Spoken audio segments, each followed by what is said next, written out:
पूरे देश के विश्वविद्यालयों में एक 13 पॉइंट रोस्टर आया है।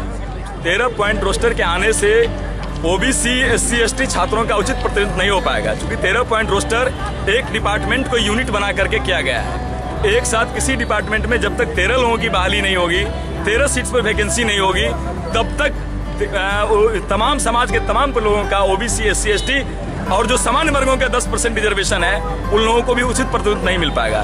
तो हमारा मुख्य मांग है 13 पॉइंट रोस्टर को खारिज करो और अविलंब अध्यादेश लाओ 200 पॉइंट रोस्टर को लागू करते हुए, ताकि समाज के तमाम वर्गों को का उचित प्रतिनिधित्व हो जाए। 200 पॉइंट रोस्टर जो कि विश्वविद्यालयों को यूनिट बना करके वो रोस्टर जारी होगा।